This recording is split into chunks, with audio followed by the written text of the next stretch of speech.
चलो ठीक है। हेलो एवरीवन, सभी को फिर से गुड इवनिंग। तो जैसा आप सभी को पता, हम लोग चैप्टर 6 पढ़ रहे थे, त्रिभुज। और एग्जाम प्रिपरेशन क्लास चल रही है हमारी, आपकी हाफ ईयरली एग्जाम काफी नजदीक है, तो उसके लिए रिवीजन कर रहे थे। तो चैप्टर नंबर 6 में लास्ट क्लास में हमने क्या किया था, आपका एक्सरसाइज 6.1 हमने कंप्लीट कर लिया था। 6.1 तक हमने कंप्लीट कर लिया था। समानुपात क्या होता है इसके बारे में देखा था। समरूप आकृति, सर्वांग आकृतियों के बारे में देखा था। अगर आपका मिस हुआ है क्लास, तो आपको मिस तो बिल्कुल नहीं करना, आगे से पूरी क्लास बिल्कुल टाइम पर जुड़कर पूरी क्लास करनी है, ताकि एग्जाम में बढ़िया कर पाओ। और अगर इनकेस आपका मिस भी हो गया था लास्ट क्लास, तो रिकॉर्डिंग जरूर देख लेना, ये सारी चीजें लिंक रहती है, ठीक है। तो रिकॉर्डिंग देखिएगा, मिल जाएगा आपको। अगर नहीं मिलता तो आप मुझे मैसेज करिए, लिंक आपको सेंड कर दूंगा। इसके आगे हमें क्या पढ़ना है? हाँ, क्या बोल रहे हो? कुछ कह रहे हो क्या? नहीं, चलो ठीक। तो त्रिभुज में आगे क्या करना है? तो इसके आगे हमें एक थ्योरम पढ़ना है, बीपीटी, बेसिक प्रोपोर्शनलिटी थ्योरम, आधारभूत प्रमेय जिसको कहते हैं, समानुपातिकता का, जिसको थेल्स थ्योरम भी कहते हैं। लेकिन उसको प्रूफ करने के लिए, उसको समझने के लिए हमें थोड़ा बेसिक जानना चाहिए त्रिभुज के बारे में, तभी जाकर वो चीज हो पाएगा। तो क्या क्या अब हमें पता होना चाहिए? सबसे पहले तो ये जानिए कि एक चीज हमें पहले कई बार हमने पढ़ा है, त्रिभुज का क्षेत्रफल। अभी क्लास स्टार्ट होने के पहले भी आप सभी से पूछ रहा था। तो मैं अगर आपसे बोलूं किसी भी त्रिभुज का क्षेत्रफल का क्या फॉर्मूला होता है, बहुत सारे फॉर्मूले होते हैं, जिसमें एक बहुत आसान फॉर्मूला है। 1/2 गुना बटे लंबाई गुना ऊंचाई। लंबाई गुना ऊंचाई नहीं, आधार गुना ऊंचाई कहेंगे, ठीक है। मान लो अगर त्रिभुज ए बी से लिख रहे हैं, ठीक है। इस त्रिभुज ए बी, चलो इसको मैं थोड़ा बड़ा कर दे रहा हूँ। एक मैंने त्रिभुज बनाया, ठीक है। अब इस त्रिभुज का अगर क्षेत्रफल लिखना चाहें, पहले तो इसका नाम लिख दीजिए ए बी सी। इसको लिखने का तरीका क्या है? बार बार रिप्रेजेंट करने के लिए हम ऐसा लिखते हैं, A R, triangle A B C. आप हिंदी मीडियम के बच्चे हो तो भी इसको यूज करिएगा। ए आर लिखने का मतलब क्या होता है? एरिया। एरिया मतलब क्षेत्रफल। तो इस त्रिभुज एबीसी के क्षेत्रफल की बातें की जाती है। फॉर्मूला क्या होता है हमारा? हाफ इंटू आधार यानी बेस इंटू हाइट यानी ऊंचाई, ठीक है। तो ये फॉर्मूला है हमारा, जिसको शॉर्ट फॉर्म में हम ऐसा भी लिखते हैं, 1/2 इंटू बी इंटू एच, ठीक है, जैसा आप लोग लिख रहे थे, 1/2 इंटू बेस इंटू हाइट। तो इस त्रिभुज के लिए हम क्या बोल सकते हैं सर? इस त्रिभुज में कोई भी भुजा को हम आधार ले सकते हैं। ऐसा नहीं कि सिर्फ नीचे वाला आधार होगा। आप त्रिभुज को रोटेट कर सकते हो, चाहे तो आप बीसी को आधार ले सकते हो, चाहे आप एसी को आधार ले सकते हो, चाहे आप एबी को आधार ले सकते हो। तीनों ही आधार होंगे। लेकिन जिसको भी आप आधार लीजिएगा, उसके लिए ऊंचाई बनाना पड़ेगा। ऊंचाई क्या होता है? उसके सामने वाले सिर से लंब डाल देते हैं। जैसे मान लो अगर मैं यहाँ पर क्षेत्रफल लिखना चाहूँ 1/2, आधार हमने बीसी को ले लिया, बीसी को आधार ले लिया, ऊंचाई क्या होगा?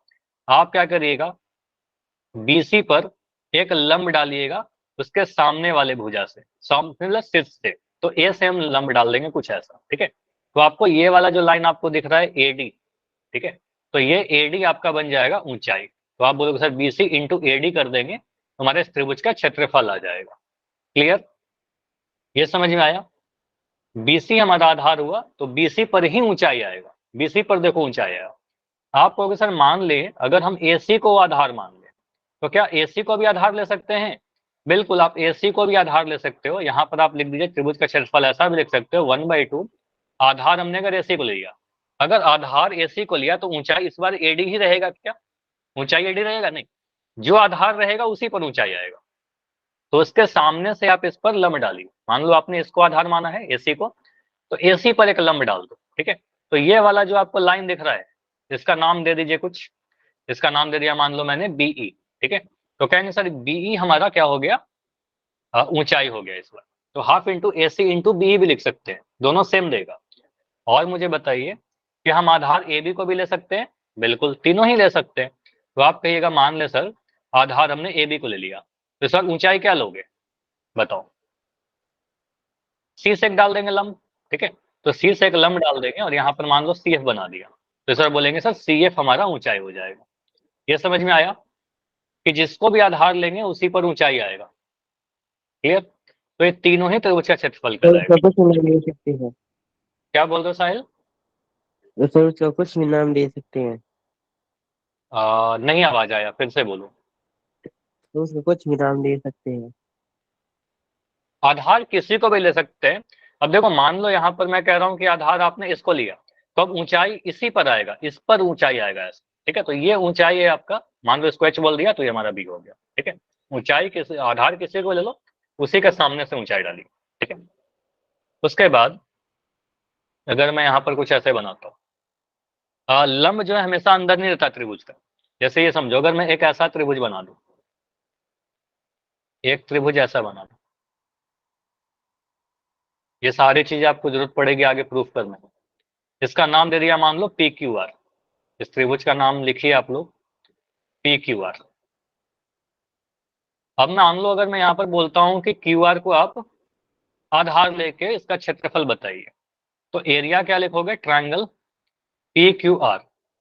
तो आप बोलोगे सर इसको लिख सकते हैं 1/2 इंटू आधार, आपने अगर क्यू आर को लिया है तो क्यू आर पर लंब डालना पड़ेगा सामने वाले शीर्ष से। तो आप देखिए सामने वाला शीर्ष पी से क्यू आर पर लंब ही नहीं जाएगा, ठीक है। तो आप कैसे करते हो, इसमें हमने ये सीखा था क्लास 9th में, इसको थोड़ा बढ़ा देते हैं आज, ठीक है।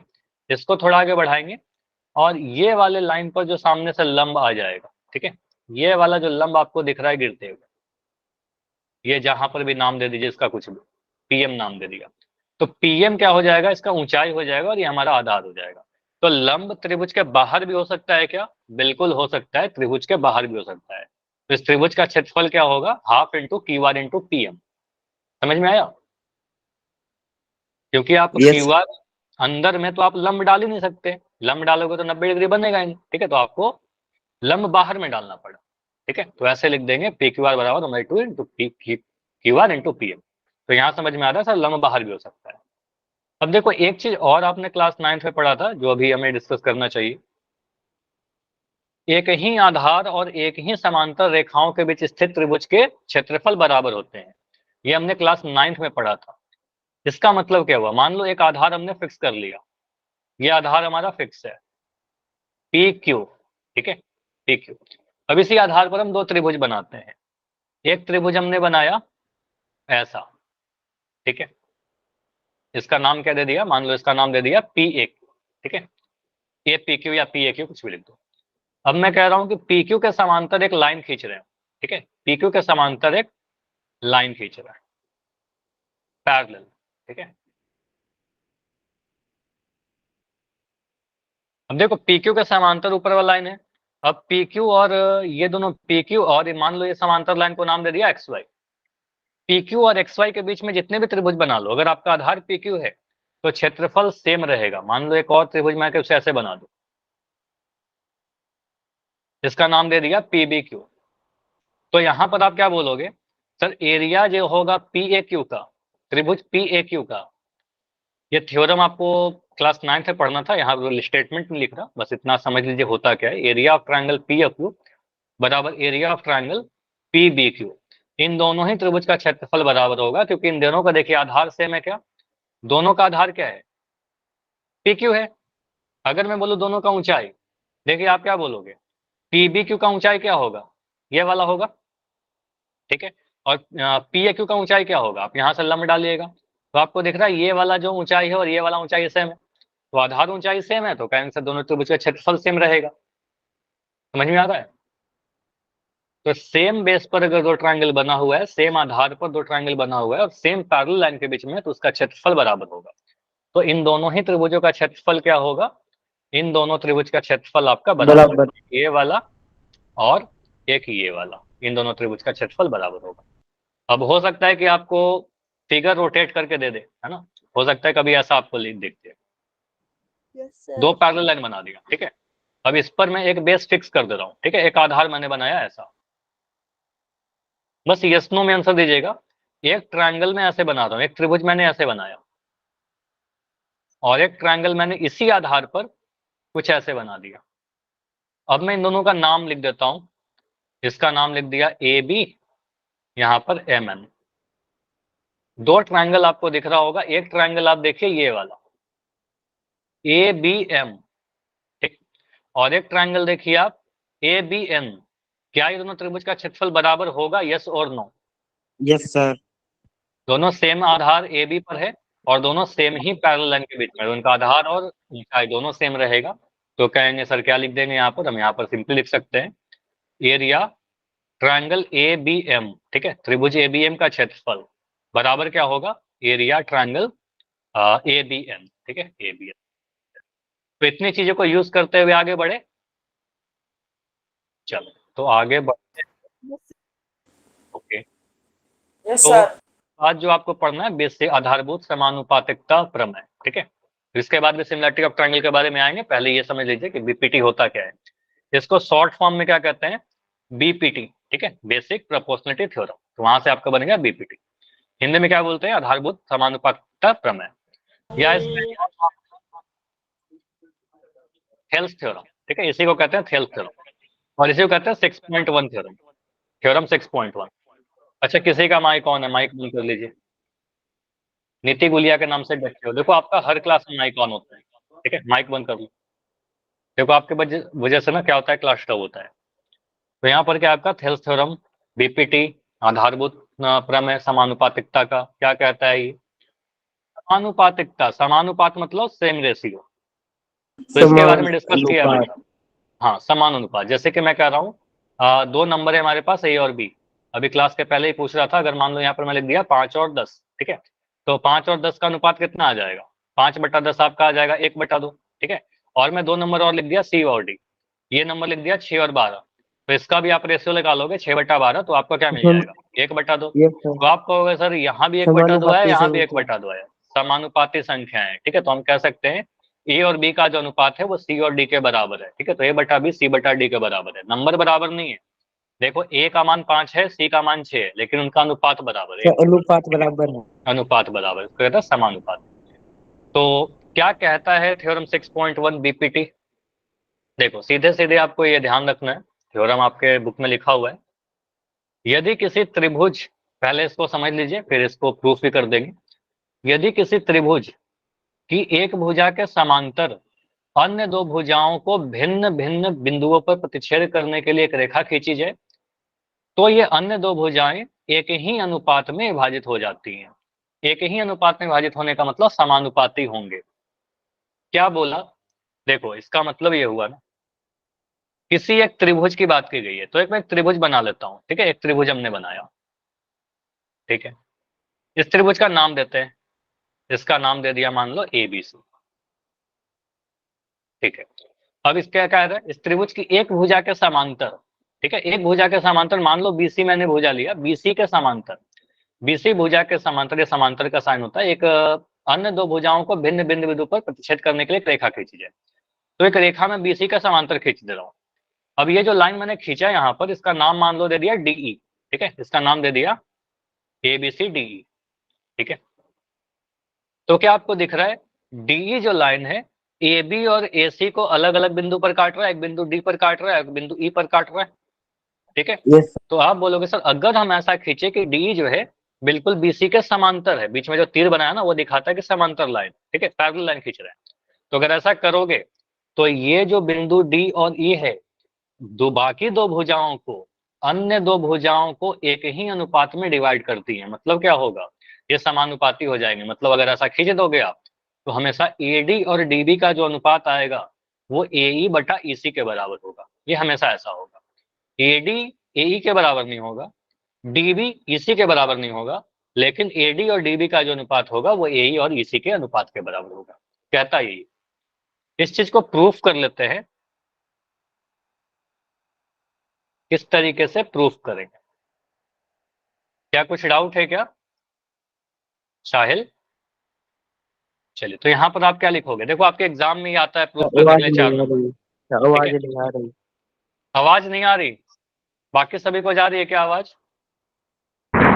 Yes sir. Yes sir. ठीक है, एक बार नेट को ऑन ऑफ करके देखिए या फिर लेफ्ट करके ज्वाइन करिए साहिल, ठीक है, सही हो जाएगा। ठीक है, यहाँ पर आप क्या बोलोगे, इसका प्रूफ में आप सबसे पहले लिखोगे, फॉर्मेट होता है, पहले दीजिए दिया क्या गया है, दिया है क्या दे रखा है यहाँ पर, त्रिभुज ABC में आप इतना लिखेगा, 4 नंबर में आपको क्वेश्चन आएगा, DE जो है वो पैरेलल है BC के, दे रखा था कि हमने पैरेलल बनाना है, DE समांतर है BC के, समांतर बनाया। उसके बाद क्या बोलोगे, प्रूफ क्या करना है, सिद्ध करना है, बताइए क्या सिद्ध करना है आपको। ये दोनों जो ये लाइन जो खींचा वो बाकी दो भुजाओं को सेम रेशियो में डिवाइड कर रहा है, मतलब हम कह सकते हैं कि हमें प्रूफ करना है AD जो है, AD/DB जो होगा वो ए ई बटा ई सी के बराबर हो जाएगा, ए ई बटा ई सी के बराबर होगा। ये हमें प्रूफ कर देना, ठीक है। अब ये प्रूफ करने के लिए हमें कुछ कंस्ट्रक्शन करना होता है, और ये कंस्ट्रक्शन थोड़ा याद रखिएगा, ठीक है। रचना क्या करना, कंस्ट्रक्शन में आप क्या बोलोगे, सर बी सी बी को मिलाइए, बी को मिलाइए, डीसी को मिलाइए, डीसी को मिला दिया, उसके बाद डी से ए पर एक लंब डालिए। देखो यहाँ पर हमने बस मिलाया, बी और डीसी को मिलाया, यहाँ पर लिख लो साथ के साथ, ठीक है। पहला कंस्ट्रक्शन क्या किया, बीई तथा सीडी को मिलाया, ये सीधे थ्योरम लिखकर बोलेगा ना कि प्रूफ कर दो। और दूसरा कंस्ट्रक्शन क्या करिए आप, दूसरे में आप सिंपली ये कर दो, डी से ए पर एक लंब डाल दो, ठीक है, डी से ए पर एक लंब डाल दो, तो ऐसा हमने एक लंब डाला, और ई से ए डी पर एक लंब डाल दो। तो ये आपको थोड़ा याद रखना पड़ेगा किस तरीके से हम लोग प्रूफ किया था हमने, ठीक है। तो ये आप समझ लोगे तो याद हो जाएगा बहुत आसानी से। अब इसका नाम कुछ भी दे दीजिए, यहाँ पर एन डाल दीजिए, यहाँ पर एम डाल दीजिए, ठीक है, कुछ भी डाल सकते हो नाम। उसके बाद यहाँ पर लिख दीजिएगा ई एम, लंब है किस पर, ए डी पर या ए बी पर, ठीक है, तथा डी एन, ठीक है, डी एन एक लाइन बनाया, लंब किस पर, ए, ये लंब का साइन है हमारा, सिंबल है, ठीक है। तो आप कहोगे sir E M perpendicular A B और D N perpendicular to A E बनाया, या फिर ए सी लिख दो, ए ई की जगह पर आप ए सी भी लिख सकते हो, ए सी बनाया, ठीक है। इतना हमने कंस्ट्रक्शन किया, रचना किया। अब आते हैं प्रूफ पर, प्रमाण कैसे प्रूफ करेंगे। सबसे इंपॉर्टेंट ये है कि प्रमाण कैसे करोगे आप, प्रूफ कैसे दोगे, ठीक है। सबसे पहले क्या करिए, गुड इवनिंग, सबसे पहले क्या करिए, त्रिभुज, ऊपर में आपको एक त्रिभुज दिख रहा है क्या, ए डी ई, बताइए, फिगर को देखते चलिएगा, फिगर सबसे इंपॉर्टेंट है। क्या सभी को यहाँ पर दिख रहा है ट्रायंगल ए डी ई, ये वाला, ठीक है। अब इस त्रिभुज का क्षेत्रफल निकालना चाह रहे हैं, ठीक है, इस त्रिभुज का क्षेत्रफल लिखिए। तो इस त्रिभुज का क्षेत्रफल हम दो तरीके से लिख सकते हैं।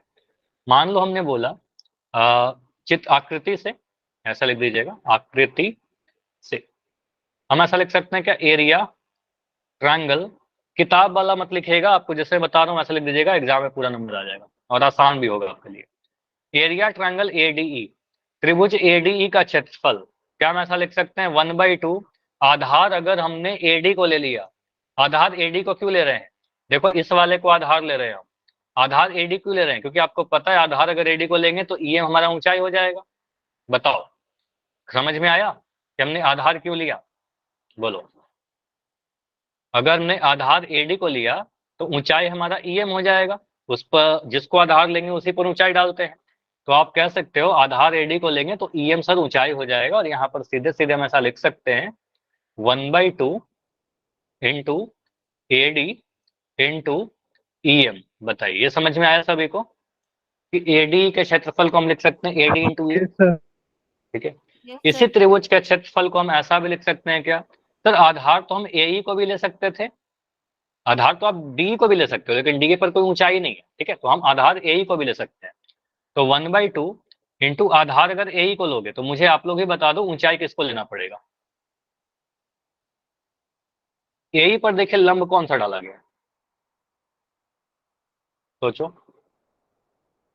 अगर आपने आधार लिया ये वाला, इसको देखो, आधार आपने ले लिया ए को, ठीक है, तो आपने डीएन ऊंचाई लेना है, ठीक है।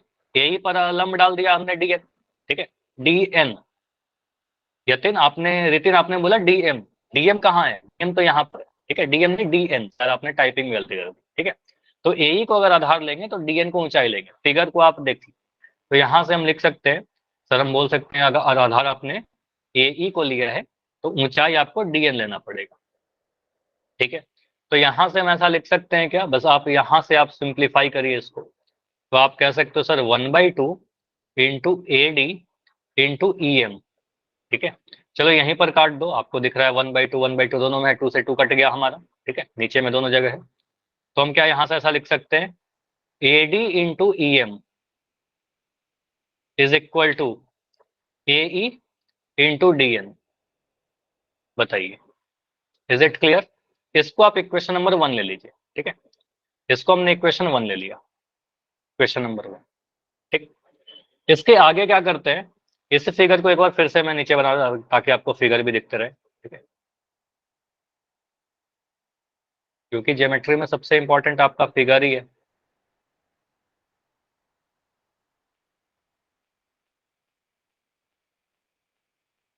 ठीक है, अब एक इक्वेशन हमने लिख दिया।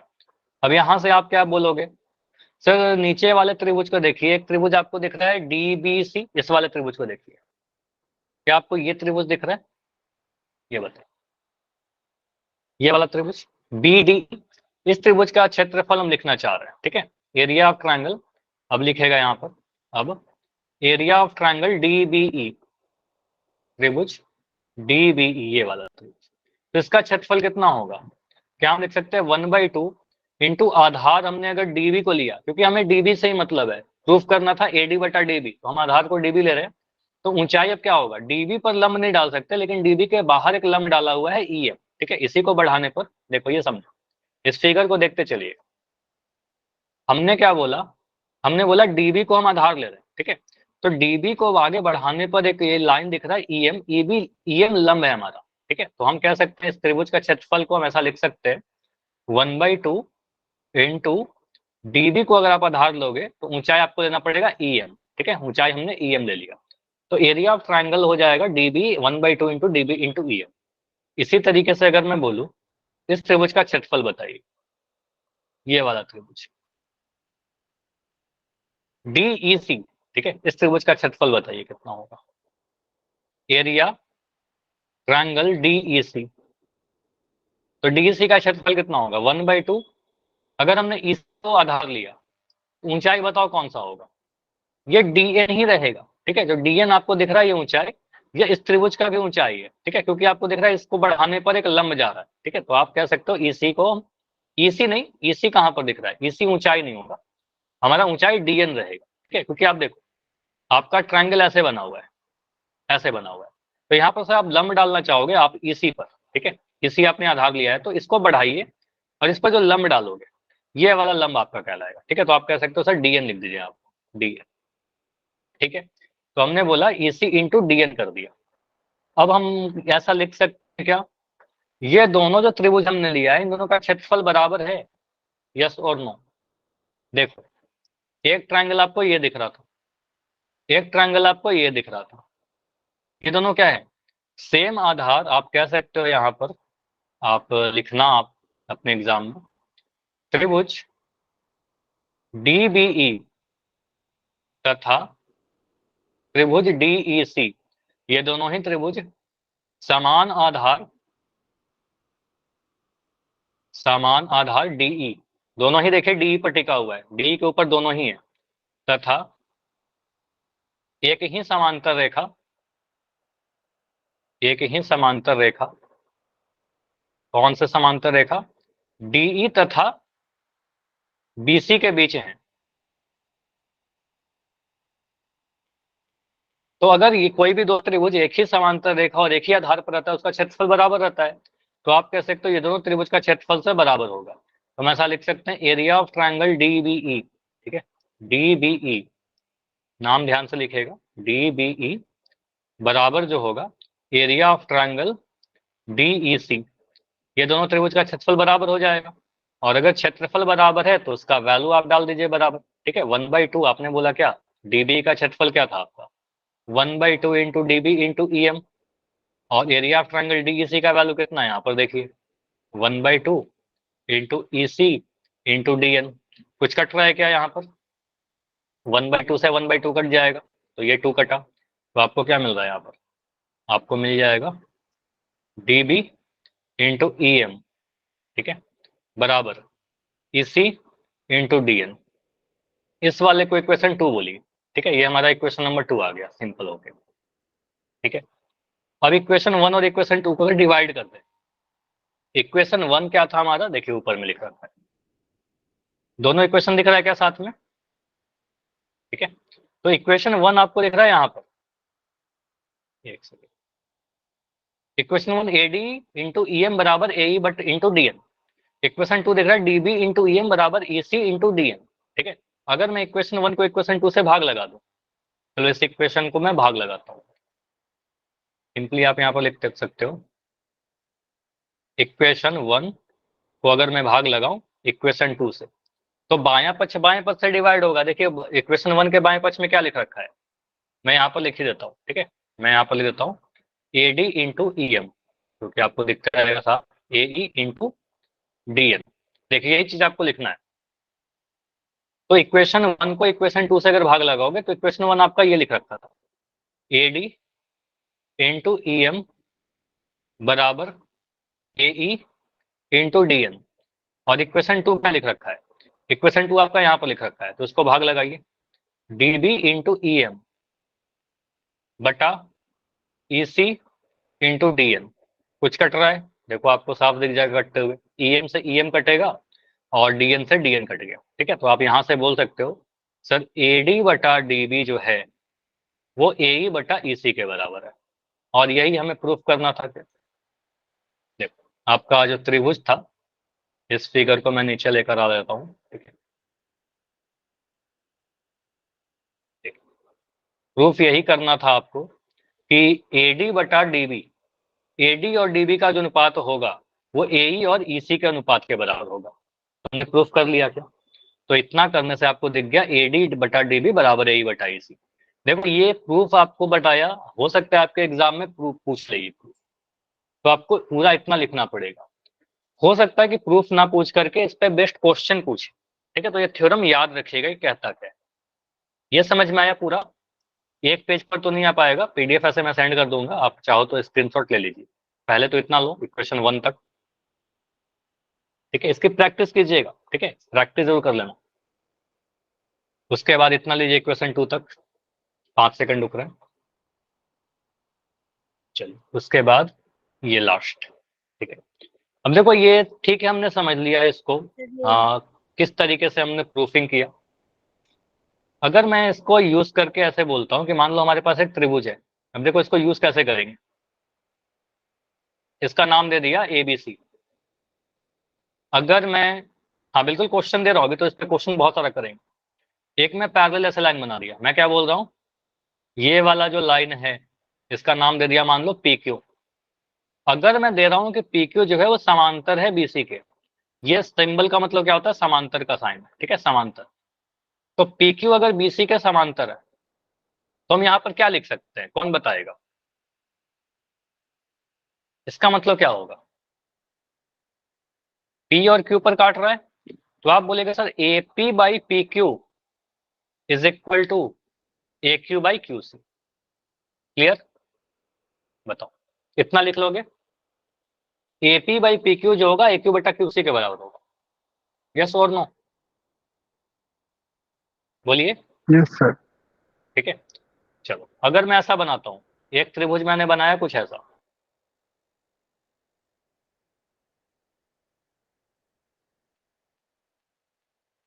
इसी पर ढेर सारा भी क्वेश्चन करेंगे, जब तक आप ये नहीं समझोगे प्रॉब्लम होगी। मैं यहाँ पर नाम दे दिया PQR। मैं यहाँ पर एक लाइन पैरेलल बना दे रहा हूँ, ठीक है, एक लाइन पैरेलल ऐसे बना दिया, क्योंकि समांतर जरूर तो नहीं है कि आपका नीचे ही वाले के समांतर हो, ठीक है। यहाँ पर नाम मैंने दे दिया AB, ठीक है। अब यहाँ पर आप क्या बोलोगे, AB जो है PQ का समांतर है, तो अब क्या लिख सकते हो, R से स्टार्ट करिए, क्या बोलोगे, RA बटा AQ, RA बटा AQ बराबर कितना, मुझे बताओ। R से बढ़ना स्टार्ट आर किए, बी हाँ आर बी RB बटे बटे BP, BP। नाइस। तो आप यहाँ से बोलोगे सर RB बटा BP हो जाएगा। सभी कोई लिख पा रहे हैं ऐसा, बताइए। ठीक है, चलो अगर मैं ऐसा लिखता हूँ, एक त्रिभुज बनाया,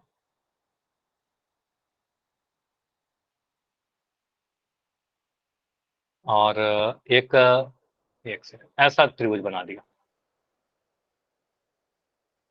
और इसके समांतर ऐसा लाइन खींच दिया। और ये क्वेश्चन में मेंशन होना जरूरी है कि ये दोनों समांतर लाइन है, ठीक है। नाम दे रहा हूं कुछ भी यहाँ पर, ABCMN, ठीक है। तो यहां से आप क्या लिखिएगा बताइए, आप यहां से स्टार्ट करिए, C से स्टार्ट करिए। CM CM बटे AM। AM या फिर MA जो भी है, ठीक है, AM बराबर सी एन बटे बी एन। ठीक है, तो यहाँ बोल सकते हो सर सी एन बटा बी एन। ठीक है, देखो यही चीज आपको लिखना है, सी से स्टार्ट किया क्योंकि ये दोनों भुजाएं एम और एन पर काट रहा है। ठीक है, तो आपको सर सी एम बटा एम ए बराबर सी एन बटा एन बी। समझ में आया? तो ये रेशियो बराबर होता है अगर समांतर है तो। और इसी का कन्वर्स क्या होता है, जैसे इस पे मैं क्वेश्चन दे रहा हूं, मुझे बताओ अगर मैं यहाँ से लिख दूं, बहुत ही सिंपल सा क्वेश्चन, कि एक त्रिभुज बोल रहा है आपका, क्वेश्चन में दे देगा ऐसा फिगर बनाकर, आपके एग्जाम का ही ऐसा क्वेश्चन है, डेटा हो सकता है अलग हो, डीई। मैं बोलता हूँ यहाँ पर 3 सेंटीमीटर है, यहाँ पर 5 सेंटीमीटर है, ये 3 सेंटीमीटर है, ये 5 सेंटीमीटर है। मैं यहाँ लिख दिया 6 सेंटीमीटर। पूछ रहा है इसी का वैल्यू बताइए, इसी का वैल्यू कितना होगा, आपके एग्जाम का क्वेश्चन। तो आप सिंपली बोलेगा सर इसी का वैल्यू मान लेते हैं एक्स। ठीक है, इसी का वैल्यू आप मान लो एक्स। ठीक है, तो आप यहां से बोल सकते हो क्या कि अगर डीई जो है समांतर है बीसी के, क्वेश्चन में दे देगा कि सर डीई जो है वो समांतर है बीसी के। ठीक है, तो हम क्या बोल सकते हैं, एडी बटा डीबी का जो अनुपात होगा वो एई बटा इसी के बराबर होगा। होगा, तो एडी कितना है आपका 3 है, डीबी कितना है आपका 5 है, एई कितना है 6 है, और एसी कितना है नहीं पता, तो एसी का जगह एक्स लिख दिया। ठीक है, यहाँ से आप सॉल्व करिए, तो आप सॉल्व करके क्या बोलोगे, फिर इसको क्रॉस मल्टीप्लाई करिए, तो 3 गुना होगा एक्स के साथ, क्रॉस मल्टीप्लाई करिए 3 × एक्स 3x, और 5 को गुना करिए 6 के साथ, यहाँ लिख दोगे 5 × 6। ठीक है, तो यहाँ पर आपका क्या मिल गया, एक्स का वैल्यू कितना है तो, ठीक है, एक्स का वैल्यू आ जाएगा 5 × 6 बटा 3, 3 से काटिए 3 × 6, फिर आ गया आपका 10 सेंटीमीटर। समझ में आया यहाँ पर 10 सेंटीमीटर कैसे आएगा, क्लियर? तो अगर डी बी सी का समांतर है तो हमें बस ये रिलेशन लिखना आना चाहिए कि एडी बटा डीबी बराबर ए बटा ई सी को। ठीक है, इसी पे क्वेश्चन आपके एग्जाम में आते रहेंगे। इसका कन्वर्स भी होता है, मतलब इसका विलोम भी सही होता है। जैसे कि अगर मैं आपसे बोलूं कि अगला थ्योरम, इसका प्रूफ नहीं पूछेगा आपसे, यदि एक रेखा किसी त्रिभुज के दो भुजाओं को एक ही अनुपात में विभाजित करे तो वह तीसरी भुजा के समांतर होती है। अब तक क्या पढ़ाया, अब तक आपको बता रहा था कि अगर मैं भुजा पैरेलल समांतर लाइन बना रहा हूँ, ठीक है, अगर मैं समांतर लाइन बना रहा हूँ, तो ये अगर मैं ए बी सी डी लिख दे रहा हूँ, तो आप कहोगे सर ए बटा बी बराबर सी बटा डी। ठीक है, तो दिया गया था समांतर तो हमने लिख दिया कि अनुपात सेम होगा। लेकिन अगर बोल दे कि अनुपात सेम है तो आप बोलेगे सर भुजा वो जो लाइन है समांतर होगा। फॉर एग्जाम्पल, अगर मैं बोल रहा हूँ कि हमारे पास एक त्रिभुज है, ठीक है, ये समझिएगा, ये हमारे पास एक त्रिभुज है, मान लो नाम दे दिया ए बी सी। मैं बोल रहा हूँ कि दो पॉइंट हमारे पास ऐसे है, एक पॉइंट मैंने लिया यहाँ पर P और यहाँ पर Q, इनको मिला दिया। ठीक है, अब मुझे नहीं पता कि PQ जो है वो समांतर है कि नहीं है BC के, मुझे नहीं पता, लेकिन इतना दे रखा है, अगर ये यही कहता है थ्योरम, यदि AP बाई PB, अगर AP और PB का जो अनुपात है वो AQ बटा QB QC के बराबर है, अगर ऐसा है तो क्या बोल देंगे, अगर ऐसा है तो डेफिनेटली PQ जो होगा वो समांतर होगा BC के, PQ जो होगा वो BC के समांतर होगा। क्लियर? अगर AP और PB का अनुपात, AP का अनुपात PB के साथ, AQ का अनुपात QC के साथ बराबर देता है तो PQ लाइन जो होगा वो BC के समांतर हो जाएगा। ठीक है, तो मैं अगर ऐसा पूछता हूं आपसे कि मुझे बताओ ऐसे फिगर बनाकर, ठीक है, एक लाइन ऐसे बना दिया और यहां दे दिया PQR, ठीक है, यहां दे दिया AB, मैं दे रहा हूं यहाँ पर 3 सेंटीमीटर, यहाँ पर 7 सेंटीमीटर, यहाँ 6 सेंटीमीटर, यहाँ पर 14 सेंटीमीटर।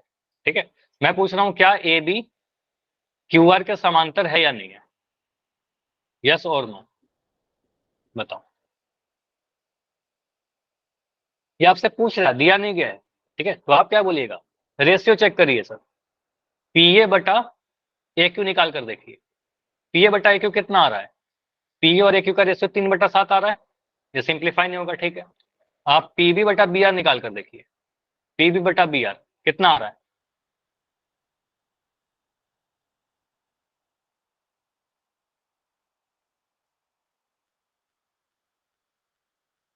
परिमेय नहीं वो थ्योरम है। ठीक है, स्क्रीनशॉट करवा देंगे, ठीक है। पीबी बटा बी आर अगर ले ले तो आप क्या बोलोगे सर, 6/14 आएगा। और 6/14 कितना आएगा, 2 तिया 6 और 2 7 14। देखो ये भी 3/7 आ रहा है, ठीक है। तो आप क्या बोलते हो सर, पी ए और ए क्यू का जो अनुपात है, हम कह सकते हैं P A by A Q जो आया सर, वही P B by B R के बराबर आया। तो अगर कभी ऐसा आता है कि ये रेशियो इसके और ये रेशियो इसके अगर लेने पर बराबर आ जाए, इन दैट केस क्या बोलेंगे सर, ए बी जो होगा वो समांतर होगा क्यू आर के, बिल्कुल समांतर होगा, यस। अगर बराबर नहीं आता तो कहते समांतर नहीं है, ठीक है। अगर बराबर नहीं आता तो बोलते समांतर नहीं। फॉर एग्जाम्पल ऐसा समझो, अगर मैं कह रहा हूँ कि एक त्रिभुज ऐसे बना लिया,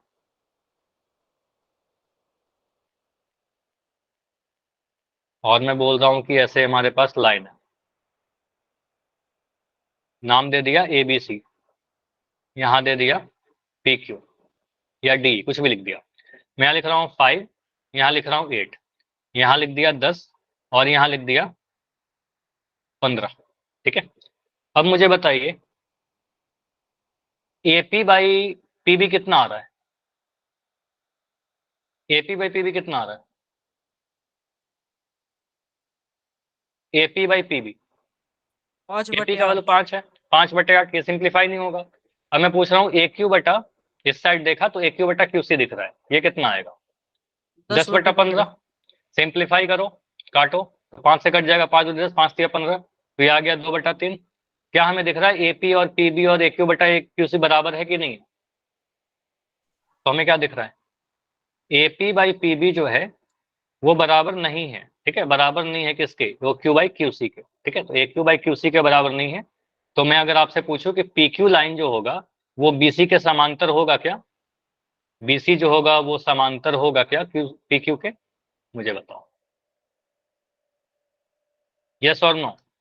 तो आपको ऑप्शन नहीं, बराबर नहीं है तो समांतर नहीं होगा, बराबर होगा तभी तो समानुपाती होते, तब तो समांतर होता ना। समझ में आया, तो ऐसे चेक करना होगा।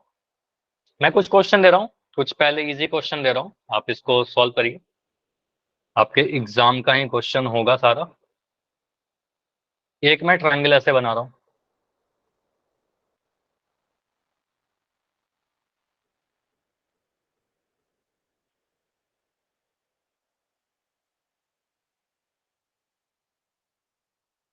इसका नाम लिख दिया पी क्यू आर। मैं बोल रहा हूं इसमें क्यू आर भुजा के समांतर एक लाइन बना रहा हूं, ये लाइन का नाम दे दिया एक्स वाई, ठीक है।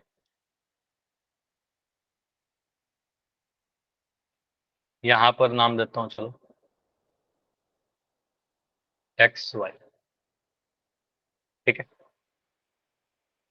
यहाँ पर कुछ कुछ वैल्यू आपको दे रखा है कि यहाँ पर बोला गया पी एक्स का वैल्यू 1.9 सेंटीमीटर, ठीक है, 1.9 सेंटीमीटर। ये ले दिया 5.7 सेंटीमीटर, 5.7 सेंटीमीटर। ये दे दिया 6.9 सेंटीमीटर। आपसे पूछ रहा है पी वाई का वैल्यू बताइए, कितने बच्चे इसको कर लेंगे, कितने बच्चे कर लेंगे इसको, करिए। तो आप मान लो, माना पी वाई कितना, पी वाई का वैल्यू एक्स सेंटीमीटर, ठीक है। तो आप यहाँ पर एक्स लिख के सॉल्व करिए। दिया गया है एक्स वाई जो है, क्वेश्चन में दिया रहेगा कि एक्स वाई जो है समांतर है क्यू आर, ये जरूरी है। एक्स वाई क्यू आर के पैरेलल है, दोनों लाइन समांतर है। पी वाई का वैल्यू चाहिए मुझे। तो अगर समांतर है तो भुजाएं समानुपाती, समानुपात में काटा होगा एक्स वाई, ठीक है, भुजा को। तो आप लिख सकते हो ना पी एक्स बटा X Q is equal to कितना, बताओ, पी वाई बटा वाई आर, है ना। आप लिख सकते हो पी एक्स बटा एक्स क्यू बराबर पी वाई बटा वाई आर, ठीक है। यही तो हमारा प्रोसेस है, ठीक है। तो यहां से आप लिखिएगा अगर, तो वैल्यू पुट कर दीजिए यहाँ पर, जिसका इसका वैल्यू पता है। पी एक्स का वैल्यू कितना, पी एक्स का वैल्यू 1.9, ठीक है। एक्स वाई का वैल्यू कितना, एक्स क्यू का वैल्यू कितना 5.7, ठीक है। पी वाई का वैल्यू कितना नहीं पता, एक्स, और वाई आर का वैल्यू कितना 6.9, ठीक है। इसको सॉल्व करिए, इसको सॉल्व करो।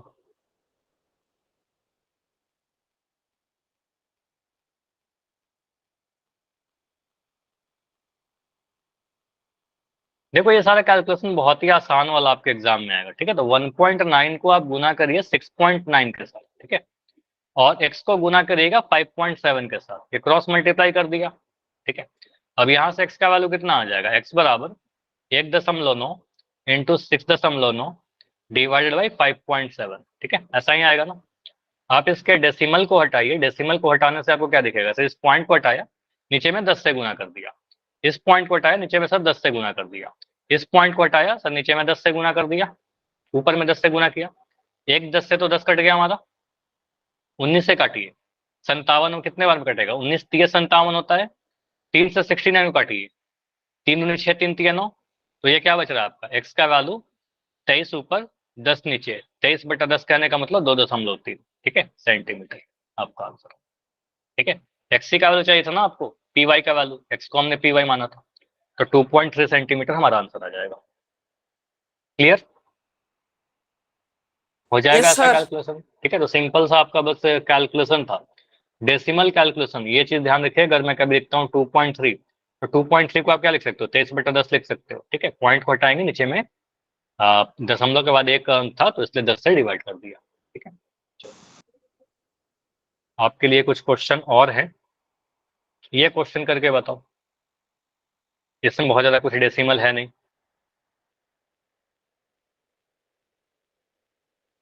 एक त्रिभुज ऐसे बनाया और बोल रहा है कि इसके समांतर एक लाइन ऐसे बना दिया, ठीक है। नाम दे रखा है यहाँ पर एम एन या पी क्यू आर ही लिखो, ए बी सी लिखता हूँ, ए बी सी, यहाँ लिख दिया एम एन। बोल रहा है कि एम एन जो है पैरेलल है बीसी के, क्वेश्चन में दे रखा है कि M N parallel to BC, ठीक है, समांतर है। बोल दिया ए एन 8 सेंटीमीटर है आपका, एन सी 12 सेंटीमीटर है, एम बी 9 सेंटीमीटर है, तो ए एम का वैल्यू बताइए। चलिए आप लोग स्टार्ट करिए सॉल्व करना।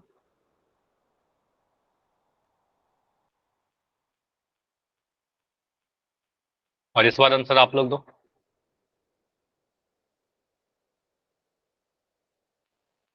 एम का वैल्यू बताइए।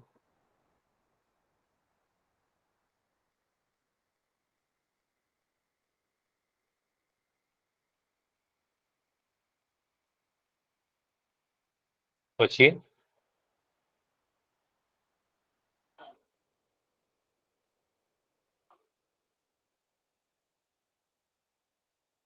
देखो इस बार समांतर कौन है,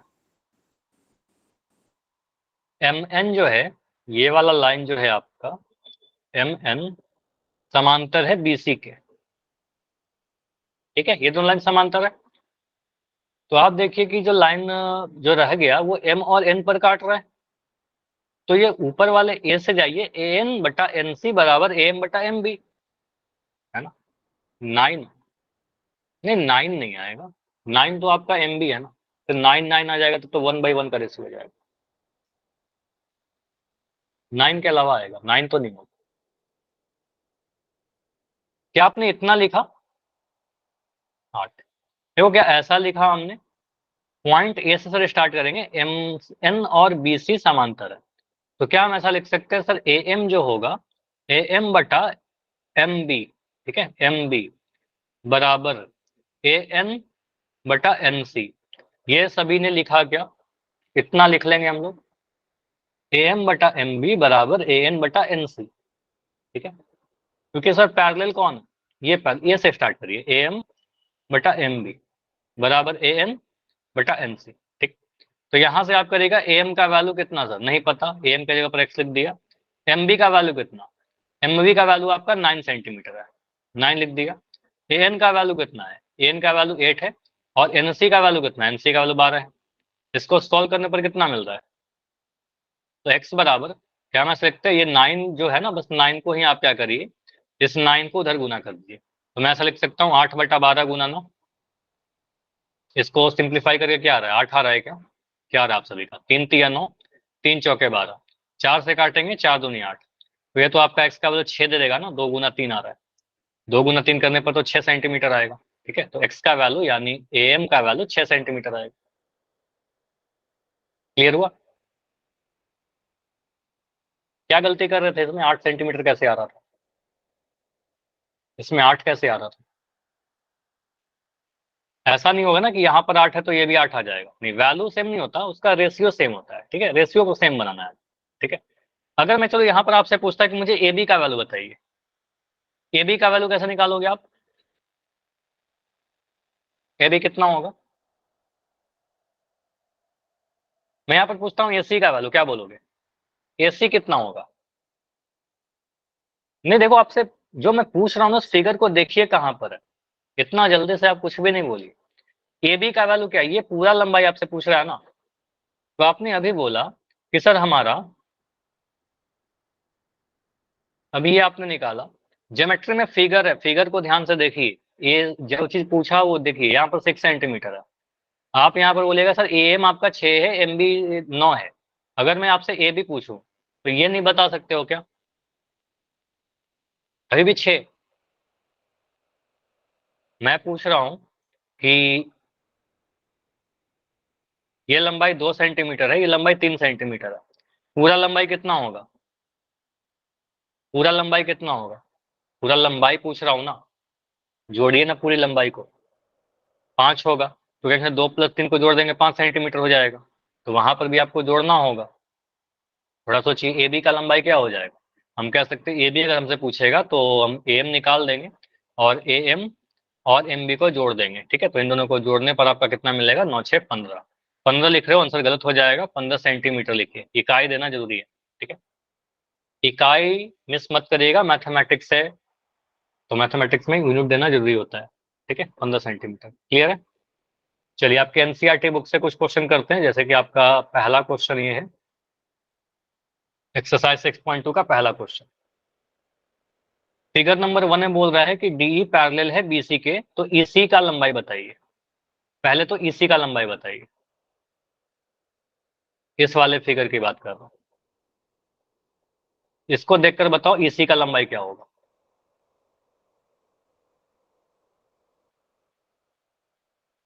ट्राई करके बताओ आप लोग। क्वेश्चन में इतना दे रखा है कि डीई जो है पैरेलल है बीसी के, कितना होगा बताइए ईसी का लंबाई, ये वाला वैल्यू कितना होगा?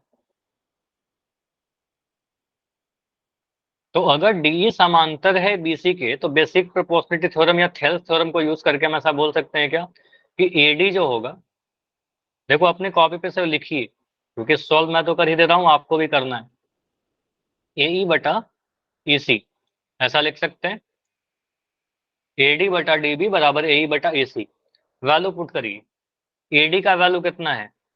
एडी का वैल्यू है आपका 1.5, डीबी का वैल्यू कितना है आपका 3, एई का वैल्यू कितना है 1, और ईसी का वैल्यू कितना है नहीं पता, ईसी के जगह पर मैंने ईसी ही लिख दिया। ठीक है, ईसी के जगह पर मैंने ईसी ही लिख दिया।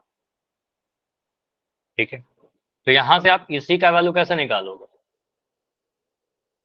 आप इसको तो रेसिप्रोकल भी कर सकते हो सीधे, कि 1/इसी का उल्टा करेंगे सर इसी आ जाएगा, तो यहाँ से आप लिख सकते हो सर 1 पॉइंट, इसको हटाइए, ठीक है, इस पॉइंट को आप हटाइएगा, नीचे में 10 से गुना करना पड़ेगा, 15 से आप 5 से काटिए, 5 × 3 = 15, 5 दूनी 10, 2 से 2 कट गया, तो हम कह सकते हैं सर 1/2 बराबर 1/इसी आ गया। ठीक है, 1/2 अगर 1/इसी आ रहा है, तो यहाँ से हम क्या बोलेंगे सर, इसी का वैल्यू 2 आ जाएगा। ठीक है, इसका रेसिप्रोकल कर दिया, उल्टा कर दिया, तो इसी कितना आ जाएगा आपका?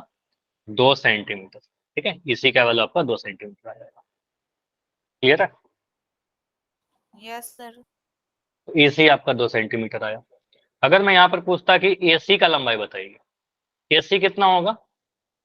मैं पूछ रहा हूँ एसी पूरा, तो 2 और 1 को जोड़ दीजिएगा, यहाँ पर आपका 2 सेंटीमीटर आया, यहाँ पर 1 आया, तो 2 और 1 को जोड़िए 3 सेंटीमीटर हो जाएगा। तो डिपेंड करता है क्वेश्चन में क्या पूछ रहा है आपसे। ठीक है, चलिए ये क्वेश्चन का आंसर बताओ, आपसे पूछा गया यहाँ पर एडी की लंबाई बताइए, बोला गया है एई 1.8, इसी 5.4, एडी का वैल्यू बताओ, अगर डीबी का वैल्यू 7.2 है, 7.2 है तो एडी का वैल्यू बताओ। एडी को आप एक्स मान लो, या नहीं मानोगे तो एडी लिख दो। ठीक है, क्या लिखेंगे इस फिगर में? थोड़ा इसको छोटा कर रहा हूँ, समझो। यहाँ पर आप लिखिए, क्या हम यहाँ पर ऐसा लिख सकते हैं, चित्र में बोला गया है कि डीई जो है वो समांतर है बीसी के।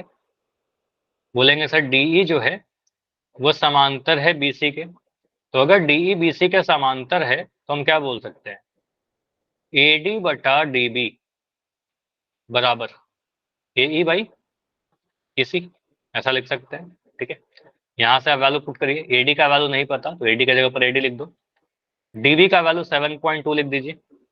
ठीक है, और एई का वैल्यू कितना, नहीं 1.8 लिख दिया, 1.8, और ईसी का वैल्यू 5.4। ठीक है, 5. ठीक है, आप सीधे भी आप इसको डेसिमल को हटा सकते हो, यहाँ पर सीधे ऐसे भी लिख सकते हो, सर एडी का वैल्यू क्या आएगा, 7.2 इंटू 1.8 बटा 5.4। ठीक है, इसको गुना करिए, जो भी आ जाएगा वो आंसर आएगा। ठीक है, गुना कैसे करते हैं, इस पॉइंट को हटाया तो नीचे में 10 लगा दिया, इस पॉइंट को हटाया तो नीचे में 1/10 कर दिया, इस पॉइंट को हटाया ऊपर में 10 से गुना किया, तो ये 10 से 10 कट गया आपका।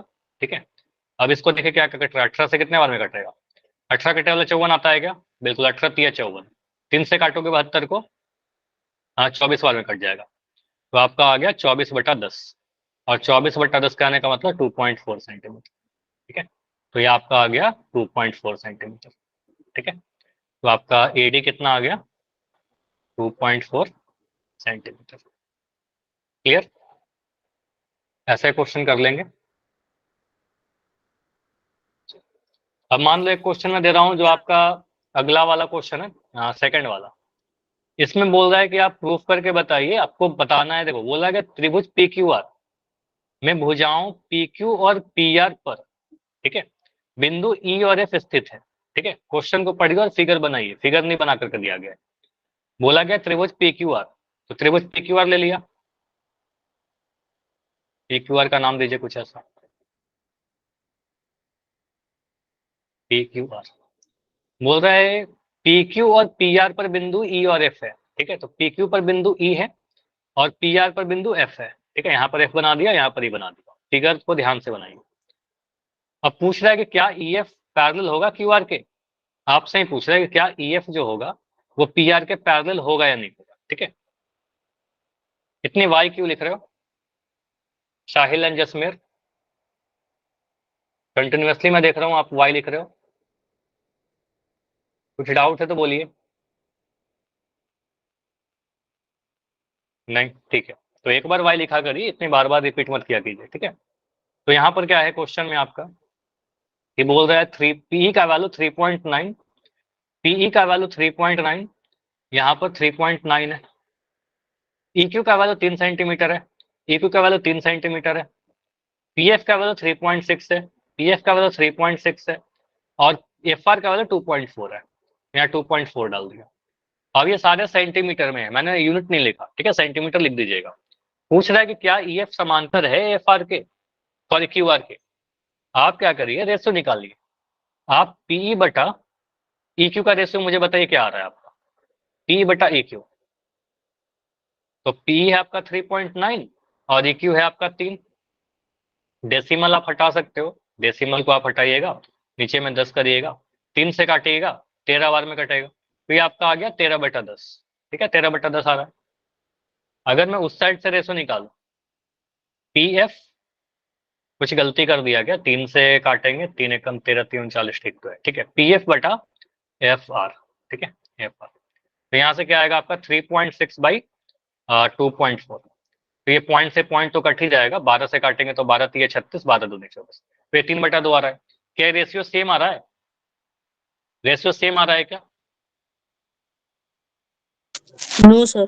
सेम नहीं आ रहा, तो हम क्या बोलेंगे, ये समांतर नहीं है, तो हम यहाँ पर लिख देंगे sir PE by E Q जो है, पीई बाई ई क्यू जो है बराबर नहीं है पी एफ बटा एफ आर के। ठीक है, तो समांतर अगर नहीं है, अगर ऐसा बराबर नहीं आता तो कहेंगे सर ई एफ जो है, ई एफ ऐसे लिख दीजिएगा, ई एफ क्यू आर के समांतर नहीं है। ठीक है, ये समांतर नहीं, समझ में आया, अगर बराबर आया था तो समांतर होता, तो बाकी दोनों चेक कर लोगे आप लोग, ये वाला क्वेश्चन और ये वाला क्वेश्चन। तो ये दोनों क्वेश्चन आप ट्राई करिएगा एज अ होमवर्क, और इसके अलावा भी कुछ क्वेश्चन मैं आपको सेंड कर दूंगा, उसकी प्रैक्टिस कीजिएगा। अगले क्लास में हम लोग इसी के आगे कंटिन्यू करेंगे, ठीक है, और भी क्वेश्चंस देखेंगे अगले क्लास में, ठीक है। चलिए आज इतना ही रखते हैं, कोई डाउट है इसमें तो बताइए। हाँ, कोई स्क्रीनशॉट के बारे में बोल देते साहिल, अगर स्क्रीनशॉट बताइए कौन से पेज का आपको स्क्रीनशॉट लेना है, अभी बता सकते हो।